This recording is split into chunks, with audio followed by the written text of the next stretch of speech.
이건 제가 사랑하는 아내의 본성을 알게 된 이야기입니다. 제 이름은 하야토, 30살 회사원이에요.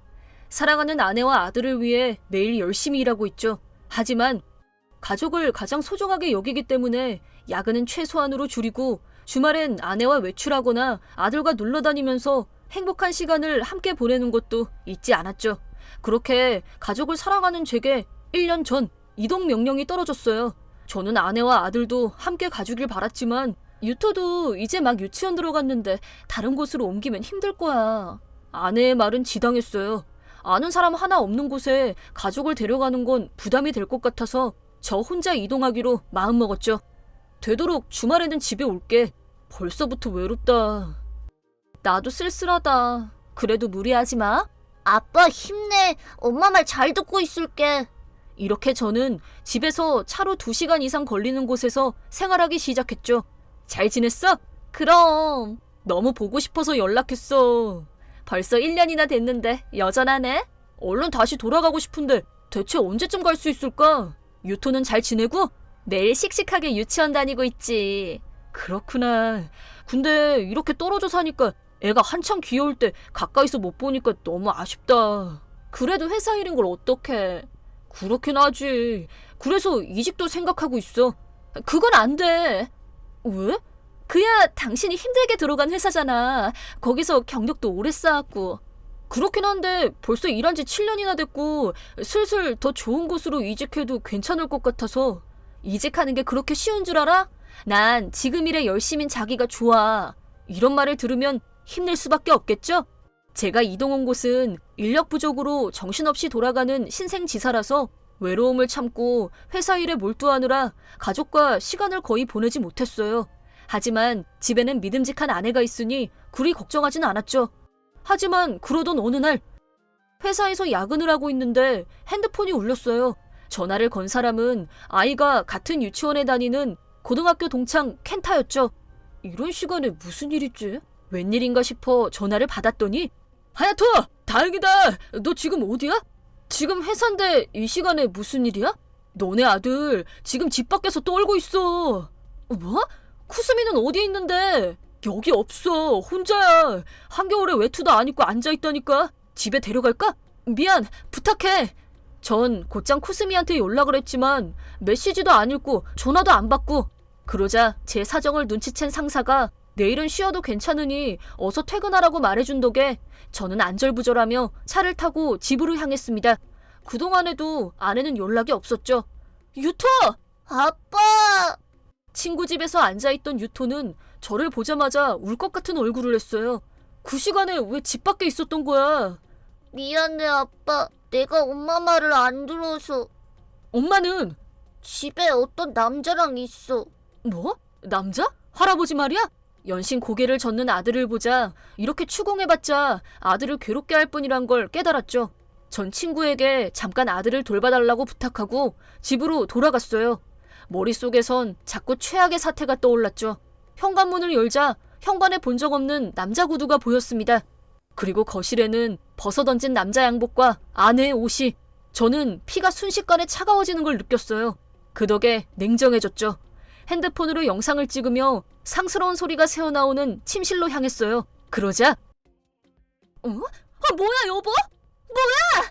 침대에서 뒹굴고 있는 아내와 남자를 영상으로 찍으며 그 모습을 사진으로도 남기려고 셔터를 마구 눌러댔어요. 여보, 하지마! 이게 뭐야! 남편은 지방에 있다며! 당황한 두 사람은 변명을 늘어놓기 시작했지만 하나도 귀에 들어오지 않았어요. 하지만 딱 하나 들어야 할 얘기가 있었죠. 유토는 왜 밖에 내놨어? 아니 그게 걔가 잘 시간 지났는데도 자질 않아서 그냥 좀 혼내주려고 그런 거야. 그래서 이 한겨울에 외투도 안 입히고 밖에서 방치했다고? 바로 집에 들이려고 그랬어. 그리고 몇 시간이나 지난 줄 알아? 뭐? 내가 아무것도 모를 줄 알았어? 유토가 밖에 나가서 벌을 받아야 한다면 너희는 홀딱 벗고 북극에서 일주일 동안 방치당해도 모자라. 여보, 내 얘기 좀 들어봐. 아내의 쓰레기 같은 본 모습을 알고 집을 나왔습니다. 가는 길에 거실에 남자의 가방이 있길래 거기서 명함을 빼내서 연락처를 확보했죠. 친구 집에 돌아왔더니 아들은 잠들어 있었어요. 설마 쿠스미가 바람이라니. 이제 어떡하게. 유토를 그 집에 둘 수도 없으니 데려와야지. 근데 너 단신부인 중인데 애는 어떻게 키우게? 솔직히 어떻게 하면 좋을지 몰랐습니다. 그래도 그 여자한테 유토를 맡기는 것만큼은 싫어서 일단 휴가를 연장하려고 상사에게 다시 연락을 했어요. 그랬더니 사정을 들은 상사가 놀라운 제안을 했습니다. 사정은 알겠어. 그럼 아들을 우리 집에 데려와. 네? 수고 씨 집에요? 애는 우리 아내가 돌봐주겠대. 정말 괜찮으세요? 힘든 부하를 돕는 게 상사의 일이지. 그리고 회사에선 자네 덕을 보고 있잖아. 서로 돕는 거지. 일단 그날은 친구 집에서 묵고 다음날 일이 끝난 시간에 수고 씨 댁을 찾았어요. 어서 와요. 사모님인 나노 씨는 자녀 둘을 키우셨는데 지금은 둘 다 독립해서 부부끼리 살고 있다고 해요. 사모님이 저희를 위해 따뜻한 식사를 준비해 주셨고 아들이 연신 맛있다며 밥을 먹는 모습을 보고는 저는 마음이 놓였어요. 이번 일은 참 유감이야. 네, 배신을 당한 건 충격이지만 애 혼자서 참았을 걸 생각하니까 마음이 아파요. 분명 유토는 아빠를 걱정시키기 싫어서 꼭 참았을 거야. 저는 아빠 자격도 없어요. 아니야, 자네는 가장으로서 열심히 산 것뿐이야. 잘못한 건 자네 아내지. 자네만 괜찮다면 좋은 변호사 소개해 줄게. 네, 잘 부탁드립니다. 주말이 되자 수고 씨가 소개해준 변호사를 만나러 갔어요. 그동안에도 아내한테서 변명의 메시지와 전화가 왔지만 무시했죠. 회사에 오는 연락도 전부 차단해달라고 했어요. 이만하면 증거는 충분해요. 언제부터 시작된 건지 아시나요? 아들 말로는 반년 전부터 집에 오기 시작했다는데 아마 그 전부터 시작된 것 같아요. 그건 제가 별도로 조사해볼게요. 이혼해도 괜찮으신 거죠? 네, 최대한 빨리요. 그럼 유책 배우자는 아내? 위자료는 300만 엔, 아드님이 20살이 되기 전까지 양육비 5만 엔을 청구하도록 하죠. 네? 위자료랑 양육비까지도 청구할 수 있나요? 당연하죠. 설마 친권만 가져오면 된다는 팔자 좋은 소리를 하시는 건 아니겠죠? 허를 찔린 저는 말을 더듬었어요. 정신 차려요. 앞으로 아드님이랑 둘이 살아야 되는데 무슨 일이 일어날지 모르니 돈은 되도록 많아야죠. 그리고 당신과 아드님이 받은 상처는 아무리 억만금을 준다 해도 모자랄 판인데 당연히 받아야죠. 쓸데없는 동정심은 지나가던 개나 줘버리세요. 변호사가 등을 떠밀어준 덕분에 전 쿠스미에게 이혼과 함께 위자료와 양육비를 요구했어요.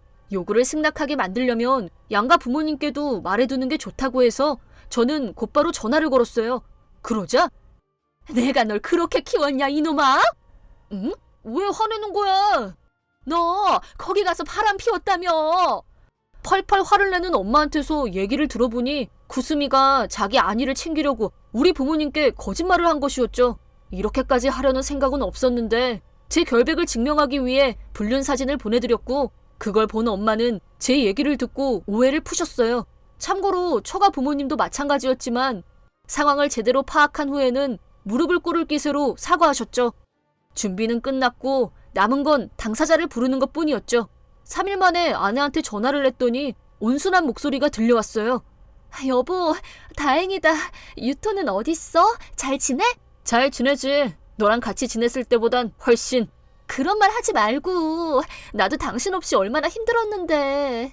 그렇다는 사람이 부모님들한테 거짓말이나 해? 아내는 말문이 막혀 아무 말도 못했죠. 만나서 얘기 좀 하자며 약속 날짜를 말한 뒤에 전화를 끊었습니다.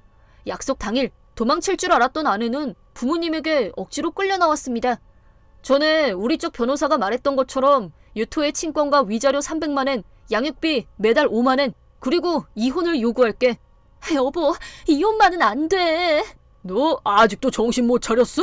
당신이 곁에 없어서 외로워서 그랬어. 내가 사랑하는 건 당신이랑 유토뿐이야.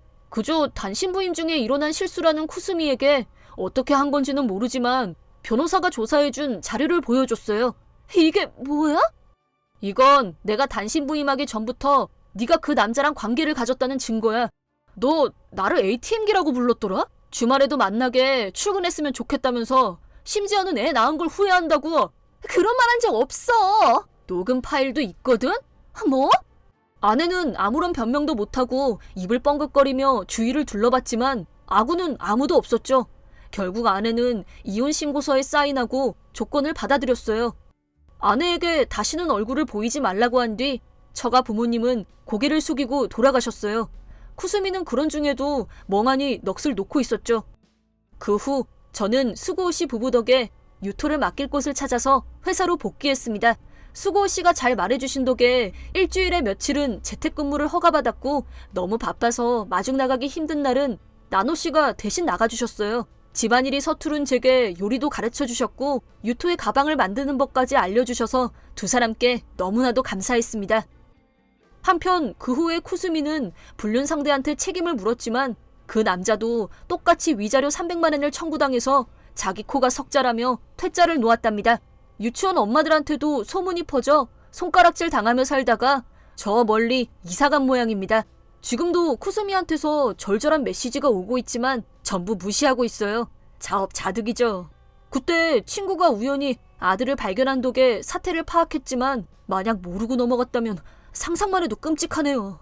일 때문에 가족을 두고 타지로 떠나는 건 어쩔 수 없지만 떨어져 있는 만큼 가족과의 시간을 소중히 해야 한답니다.